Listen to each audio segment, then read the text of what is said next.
여러분 안녕하십니까? 고졸사회 19번째 시간입니다.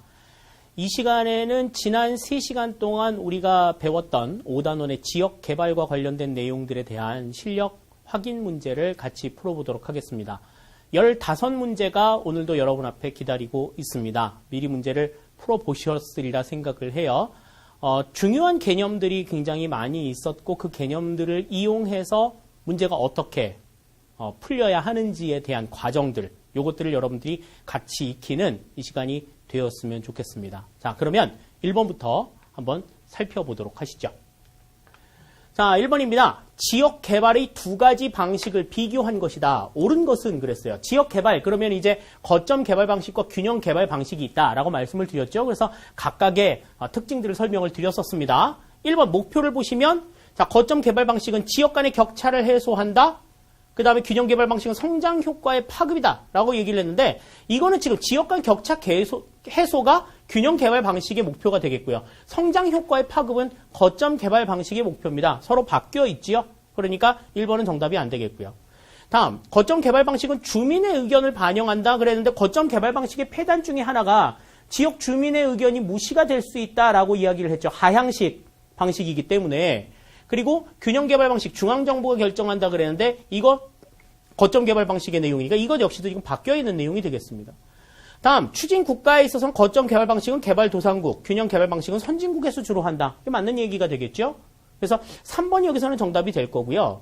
그 다음에 장점에 있어서도 지역 간의 균형 성장은 균형 개발 방식, 효율적인 투자 가능, 이것은 거점 개발 방식의 내용이 되겠습니다. 그래서 1번의 정답은 3번이다. 우리가 이렇게 바로 찾으실 수가 있겠네요. 다음 2번입니다. 다음 중 거점 개발 방식의 특징에 대한 설명으로 틀린 것은 그랬습니다. 거점 개발 방식의 특징이 아닌 게 뭐냐 하는 거죠. 다음 1번, 성장 효과가 주변 지역으로 파급되는 것을 기대한다. 맞는 얘기죠. 예.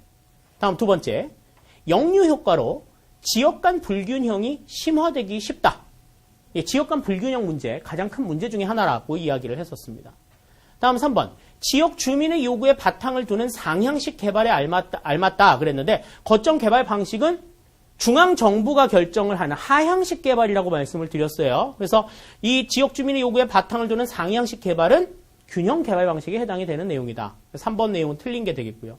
주로 자본이 부족한 개발도상국에서 실시한다. 거점 개발 방식에 대한 특징 맞습니다. 그래서 2번의 정답 역시도 3번이다 라고 하는 것 바로 아실 수가 있겠죠. 그러니까 내용을 보면은 딱 도드라지게 틀린 하나가 분명히 등장한다 라고 하는 걸 여러분들이 꼭 머릿속에 염두에 두시고 내용들을 차근차근 보셔야 된다 하는 거 다시 한번 강조를 드리겠습니다. 다음 3번입니다. 지문이 굉장히 기네요. 자, 3번. 다음 자료를 읽고 국토 개발을 할 때 고려해야 할 점으로 타당하지 못한 것을 고르면 그랬어요. 타당하지 못한 것. 보기 내용이 좀 깁니다만은 좀 천천히 보죠. 난지도는 원래 한강변에 있는 잡초가 어우러진 섬이었다. 그러나 늘어나는 서울의 쓰레기 처리를 위해 1977년 쓰레기 매립장으로 공사를 시작했다. 1980년대 후반 매립지가 꽉 차서 악취, 먼지, 공해가 심각한 수준에 이르자 주민들의 민원이 이어졌고, 생물이 살 수 없을 만큼 환경오염까지 심각해져 난지도 쓰레기 매립장은 폐쇄되었다. 현재 난지도는 환경 친화적인 생태공원과 골프장 등을 지어 주민 복지 생활에 활용할 계획이다. 그랬습니다. 난지도에 대한 이야기가 지금 나와 있는데, 이 난지도는 이제 개발을 하는 데 있어서 상대적으로 낙후가 되었고, 주민들이 민원이 계속해서 이어지니까 어떻게 해요? 거기에 생활 수준을 높여야 되겠다라고 해가지고 지금 생태공원이나 골프장을 짓는 그러한 모습들을 보여주고 있죠. 그러니까 지금 이 국토 개발의 모습은 거점 개발 방식이 아닌 균형 개발 방식이다. 우리 이렇게 생각을 할 수가 있겠습니다. 그러면 타당하지 못한 것, 균형 개발 방식의 내용으로 타당하지 못한 것. 1번, 최소의 비용으로 최대의 효과를 얻는 개발을 추진해야 한다. 이 개발은 거점 개발 방식의 개발 내용이죠. 1번 내용은 해당이 없는 내용 같습니다. 다음 2번, 지역 주민의 합의를 도출하여 실시해야 한다. 균형 개발 방식의 내용이죠. 다음 3번, 지역의 특성을 최대한 살리는 개발을 해야 한다. 이것도 맞는 이야기입니다. 균형 개발 방식. 다음 네 번째, 시설 입지에 따른 보상 문제를 함께 고려해야 한다. 그러니까 지역 주민의 어떤 수요나 그로 인해서 개발로 인해서 피해를 받는 지역 주민에 대한 어떤 보상들도 적절하게 이루어져야 된다라고 한다면 최소의 비용 최대의 효과만 따지는 1번의 내용은 해당이 안 된다. 이렇게 볼 수가 있겠죠. 그래서 3번의 정답은 1번이다. 이렇게 우리가 생각할 수 있겠습니다. 다음 4번입니다. 다음 중 지속 가능한 개발과 관계 깊은 것을 고르면 그랬어요. 1번부터 보죠. 각종 자원은 고갈될 것이다 라는 생각이 밑바탕에 깔려 있다. 예. 모든 자원은 어차피 고갈될 것이기 때문에 개발의 여지를 계속 남겨둬야 한다라고 하는 게 지속 가능한 개발의 핵심 내용이다. 이렇게 볼 수가 있겠습니다. 1번은 맞는 얘기죠. 다음 2번. 개발 과정에서 효율성과 생산성을 우선시한다. 효율성과 생산성을 우선시한다 그러면 무작정 일단 개발해놓고 보는 게 좋겠죠. 이건 지속 가능한 개발과는 좀 상충이 되는 내용이라고 보겠습니다. 다음 3번. 생산 위주가 아닌 소비 중심으로 경제 활동을 이끌어간다. 소비 중심이 아니죠. 이것도 지속 가능한 개발과는 관련이 없는 내용입니다. 4번. 물적, 양적 공급을 확대하여 경제 성장을 이끈다. 그러니까 지금 2, 3, 4번의 내용은 과거의 개발 방식입니다. 그냥 경제 성장만을 중심으로 하는 그러한 개발 양식을 생각할 수가 있겠고요. 자원이 고갈될 것이다라는 생각을 염두에 두고서 후손들에게 개발의 여지를 남겨두는 것, 이것이 지속 가능한 개발의 내용이기 때문에 4번의 정답은 1번이 정답이다. 이렇게 우리가 생각할 수가 있겠습니다. 자, 다음 5번입니다. 다음 중 제4차 국토종합계획의 특징이라고 보기 어려운 것은 그랬습니다. 이 4차 국토종합계획 같은 경우에는 지속 가능한 개발을 근본으로 추진이 되는 정신이라고 볼 수가 있겠죠. 그래서 개발도 하지만 환경 보존도 하고 더 나아가서는 뭣도 하는 거예요. 인간이 좀 대접을 받는, 인본적인 어떤 측면들도 강조하는 그러한 개발이다. 우리가 이렇게 생각을 하고 있습니다. 그런데 그 특징이라고 보기 어려운 게 뭐냐 하는 거죠. 첫 번째, 남북 간의 적극적인 교류 협력을 추진한다. 해당이 되는 내용입니다. 맞는 내용이 되겠고요. 두 번째, 지역 간의 균형 성장을 도모한다. 맞는 얘기죠. 다음 3번, 개발과 환경 보전을 동시에 추구한다. 4차 국토종합계획의 가장 두드러진 특징이라고 볼 수가 있습니다. 4번, 경부축 중심의 국토 개발을 강조한다. 경부축이라고 하는 건 서울과 부산축이죠. 그러니까 이 서울과 부산축 중심의 국토 개발이라고 하는 거는 딱 서울과 부산의 어떤 거점을 설정해놓고 개발을 하는 방식이기 때문에 이거는 거점 개발 방식에 해당이 된다.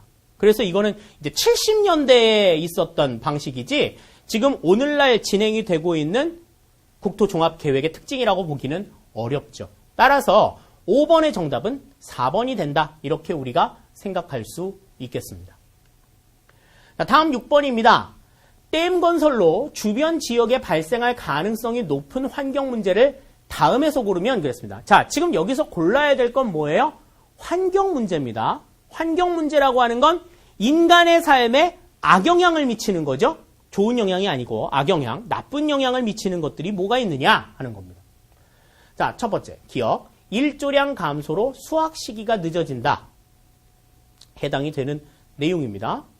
다음, 댐 상류의 수질 오염 현상이 증가한다. 이것도 생각할 수 있죠. 자, 그러니까 댐 건설은 일단 물을 관리하는 거기 때문에 수질 오염과도 밀접한 관련이 있습니다. 대기가 오염되고 기온이 상승한다. 댐에서 연기 나는 건 아닐 거니까 대기 오염이나 기온 상승과는 좀 관련이 없는 것 같고요. 폐기물의 누출로 토양 오염이 심화된다. 이거는 무슨 원자력 발전소라든지 무슨 공장과 관련된 얘기지 댐을 건설한다고 댐이 폐기물을 누출한다? 그건 아니에요. 댐은 그냥 물을 가둬놨다가 물을 흘려보내지 폐기물을 누출시키지 않습니다. 따라서 디귿과 리을은 댐 건설로 나타나는 문제가 아니다. 문제는 문제인데 댐 건설로 인한 문제는 아니고 기역과 니은 이게 이 두 개가 댐 건설로 인한 문제다. 따라서 6번의 정답은 기역과 니은을 제시하고 있는 1번이 정답이 되겠다 하는 것 알아두시면 좋겠습니다. 다음 7번입니다. 다음 7번. 자, 이 문제를 보기 전에 여러분들에게 한 가지 죄송한 말씀을 드릴게요. 여러분들 교재에 보시면요. 보기에 3번의 내용이 지금 제시된 내용과 조금 다릅니다. 그래서 가는 바나나, 나는 님비라고 지금 되어 있는데 이 님비를 핀피로 바꿔놓고 문제를 보시죠. 문제 푸시다가 답이 2개 아니야? 이렇게 생각하셨던 분들도 있을 거예요. 이 바나나 신드롬이라고 하는 건 제가 내용에서는 설명을 드리지 않았었는데 님비 현상의 한 일종입니다. 님비 현상의 한 일종이기 때문에 이거는 해당 사항이 없어요. 그래서 문제가 지금 그 바나나 신드롬 핀피 현상의 한 일종이기 때문에 3번하고 4번이 똑같은 내용이 됩니다. 그래서 3번의 나를 핀피로 바꿔놓고 문제를 한번 보시죠. 다음 보기 가나에 해당하는 현상을 바르게 나타낸 것은 그랬습니다. 가 보면 공원, 지하철역, 행정기관, 교통로 등과 같이 지역에 이익이 되는 시설을 필요와 상관없이 무조건 유치하려는 현상, 이걸 우리는 핀피 현상이라고 이야기했었습니다. 그죠? 다음 나, 하수처리장, 쓰레기 소각장과 같은 혐오시설을 절대 필요함에도 불구하고 지역에 들어오는 것을 반대하는 현상. 그 지역에 절대적으로 필요한데 우리 지역에는 안 들어왔으면 좋겠어 라고 이야기하는 현상. 이게 바로 님비 현상이라고 말씀을 드렸잖아요. 따라서 여기서 가는 핀피, 나는 님비 현상이라고 보는 것이 맞습니다. 따라서 7번의 정답은 여기서는 4번이다. 이렇게 보시는 게 좋겠습니다. 네, 문제 보기 오타가 있었던 점 사과 말씀드릴게요. 자, 다음 8번입니다. 다음과 같은 행사를 통해 지역 경쟁력과 주민의 자긍심 제고에 기여하도록 지역 이미지를 만들고 홍보하는 활동을 무엇이라 하는가 그랬습니다. 우리가 2번째 시간에 이 내용에 대해서 설명을 드렸었죠. 나비와 곤충, 꽃을 주제로 한 전라남도 한평의 생태체험축제, 사업구조 전환과 도시 재개발을 통한 영국 글래스고 지역의 문화 이미지 창출, 지역이 어떠한 지역을 특성화시켜서 지역의 특징을 잡아가지고 우리 지역에 많은 산업단지나 관광객을 유치하려고 하는 노력, 이런 것들을 우리가 뭐라고 이야기했었습니까? 예, 이거를 우리는 장소 마케팅이라고 이야기를 했었죠. 1번이 여기서는 정답이 되겠습니다. 지역을 이야기합니다만은 특정한 장소들에 대해서 이야기하는 것이 더 정확하다 이렇게 판단을 하기 때문에 우리가 장소 마케팅이라고 보는 것이 옳다 이렇게 생각하시면 좋겠네요. 8번의 정답 1번이 되겠습니다. 다음 9번입니다. 다음 중 내 뒷마당에는 안 된다는 영어 표현 not in my backyard의 첫 글자를 딴 표현 님비에서 언급되는 혐오시설에 해당되지 않는 것을 고르면 그랬습니다. 혐오시설에 해당되는 게 뭐냐? 되지 않는 것. 1번 쓰레기 소각장. 쓰레기를 소각하게 되면 악취도 날 거고 비산먼지도 생길 거고 그렇잖아요. 장례 예식장 시설. 장례 예식장 같은 경우에는 우는 소리 나오고 그러니까 사람들이 또 싫어하죠. 지하철 역사. 지하철 역사는 교통편이잖아요. 교통수단이 생기는 거고 그로 인해서 상권이 형성이 되고 그렇기 때문에 사람들이 혐오하지 않습니다. 오히려 우리 지역에 더 들어왔으면 이렇게 생각하는 것들이죠. 하수 정화처리장. 이것도 혐오시설 중에 하나죠. 꼭 필요한 시설이긴 합니다만은. 자, 그래서 여기에 혐오시설에 해당하지 않는 것은 지하철 역사. 3번이 그래서 정답이 된다. 이렇게 생각하실 수가 있겠습니다. 다음 10번입니다. 다음 중 오존층 파괴 문제에 따른 대책으로 가장 바르게 된 것은 그랬어요. 그러니까 오존층이 파괴가 되는 거는 뭐가 원인이 된다고 그랬었죠? 그러니까 프레온 가스가 발생을 하기 때문에 냉장고 냉매제로 사용한다든지 그 다음에 우리가 스프레이의 분사제로 사용이 된다든지 이렇게 하기 때문에 공기보다 가벼워서 계속 올라가가지고 프레온 가스에 구멍을 뚫는 그런 문제가 발생을 한다. 그러니까 오존층 파괴 문제에 대한 대책은 무조건 프레온 가스를 일단 줄여야 된다라는 거죠. 프레온 가스 사용을 줄인다라고 하는 게 정답이 되겠습니다. 따라서 이제 1번이 정답이 되겠고 2번 자동차의 배기가스 기준을 강화한다든지 화석연료의 사용을 규제한다든지 이런 것들은 이제 지구온난화를 막기 위한 하나의 방안이 되겠죠. 농약 및 플라스틱, 다이옥신과 같은 내분비 교량 물질의 사용을 줄인다. 이거는 토양 오염의 방지를 위해서 우리가 또 생각을 해야 될 내용들이 되겠습니다. 따라서 10번의 정답은 1번이 정답이 되겠네요. 다음 11번입니다. 아프리카 사헬지대가 사막화가 되는 원인이 아닌 것은 그랬습니다. 사막화라고 하는 것은 과거의 초원지대가 사막으로 바뀌는 현상이라고 말씀을 드렸어요. 그러면 이거는 뭐 때문에 발생하는 거다? 지나친 무분별한 벌목, 무분별한 목축, 그리고 오래된 가뭄, 이런 것이 원인이 된다라고 말씀을 드렸었죠. 지나친 농경 원인이 될 수 있습니다. 무분별한 방목, 이것도 원인이 되죠. 공업화로 인한 수질 오염, 오염이 될 수질이나 있으면 물이나 있으면 좋을 것 같아요. 가뭄 때문에 사막화가 발생이 되는 거죠. 공업화로 인한 수질 오염은 사막화의 원인이라고 보기는 어렵습니다. 방목으로 인한 초지 감소 역시 사막화의 원인이죠. 따라서 11번의 정답은 3번이다. 이거는 지금 오염시킬 물 자체도 없는 게 문제라는 거예요. 그걸 여러분들이 기억해 두시면 답을 금방 찾으실 수가 있었겠죠? 다음 12번입니다. 지구온난화 현상을 초래하는 직접적인 원인을 고르면 그랬습니다. 아까 우리가 앞선 문제에서 봤던 내용과 되게 유사한 내용인데, 프레온가스의 무절제한 사용, 이거는 오존층 파괴의 원인이죠. 그죠?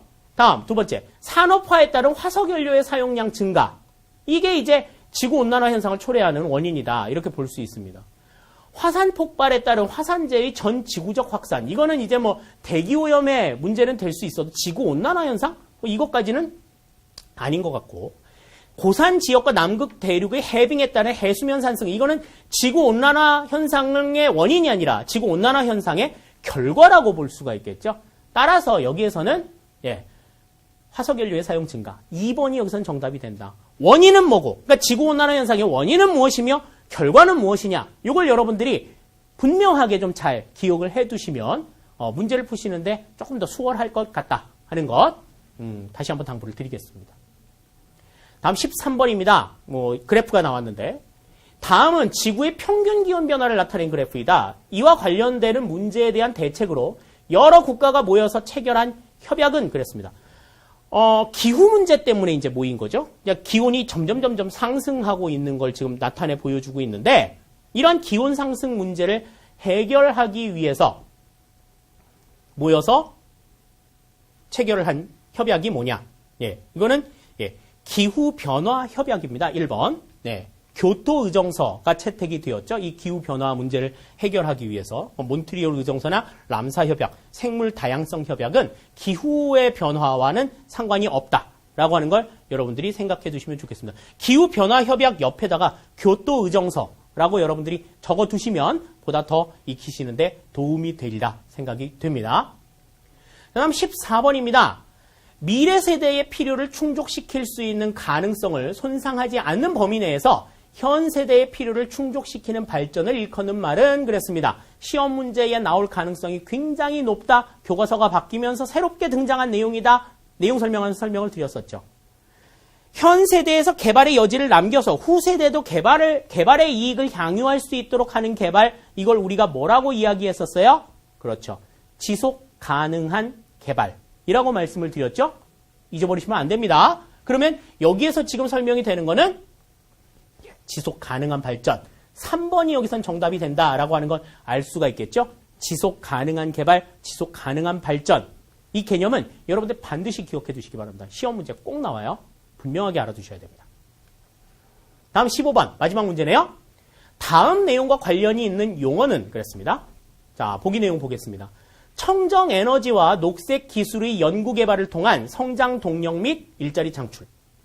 두 번째, 환경 보전과 경제 성장을 모두 이루기 위한 활동이다 그랬습니다. 자, 청정 에너지 개발이나 녹색 기술 연구 개발을 통해서 이제 어떻게 한다는, 친환경적인 개발을 한다는 거죠. 그러니까 환경 보존도 하면서 개발도, 지역 개발도 같이 이루는 그러한 내용의 개발이다. 요즘 들어와서 굉장히 각광받는 내용이라고 말씀을 드렸어요. 지속 가능한 개발과 함께 같이 나올 수 있는 내용이라고 말씀을 드렸죠. 그게 뭐예요? 에너지 보호 발전, 에너지 안보, 기후 변화 대응, 저탄소 녹색 성장. 저탄소 녹색 성장이 여기서는 정답이 되겠죠. 그러니까 탄소를 낮추는, 이산화탄소의 농도를 낮추는 데에 있어서는 아무래도 산소의 발생이 많아야 하고, 이 같은 산소의 발생을 늘리려고 하면 아무래도 배기가스 배출이라든지 화석 연료의 사용이라든지 이런 것들을 줄이는 그러한 방안들이 있어야 된다. 그리고 예전에는 화석연료를 통해서 얻었던 편익들을 이제 자연 환경을 통해서 얻는, 그래서 탄소의 농도를 낮추는 그러한 움직임들이 필요하다라고 하는 것이 저탄소 녹색 성장에서 강조하는 내용이다. 우리가 이렇게 생각을 할 수 있겠습니다. 자, 이렇게 해서 우리가 15문제 모두 다 풀어봤습니다. 이로써 지금 우리가 고졸사회의 반환점을 돌았어요. 딱 절반에 왔습니다. 그리고 이제 5단원까지 지리 파트에 대한 내용들이 모두 다 끝이 났죠. 다음 시간부터는 이제 일반 사회에 해당이 되는 내용들을 생각을 같이 해보도록 하겠습니다. 일반 사회의 내용은 지리 파트의 내용보다도 훨씬 더 밀접하게 우리의 생활에 영향을 좀 주는 내용들이에요. 1단원부터 5단원까지 지금까지 배운 내용들이 자연환경과 관련된 내용이었다라고 하면 환경에 있어서 지금 이제 6단원부터 10단원까지의 내용들은 이제 인문환경과 관련된 내용들이 되겠습니다. 그만큼 요즘 사회에서 우리 생활에 좀 밀접한 연관이 있다라고 하는 것 유념해 두시고 그와 관련된 관점에서 여러분들이 미리 조금 예습을 해 두셨으면 하는 바람을 갖습니다. 이제 절반만큼 오셨으니까 앞으로 온 만큼만 더 가시면 돼요. 그러니까 조금만 더 힘내시고 끝까지 최선을 다해 주시기를 바라겠습니다. 수고하셨습니다.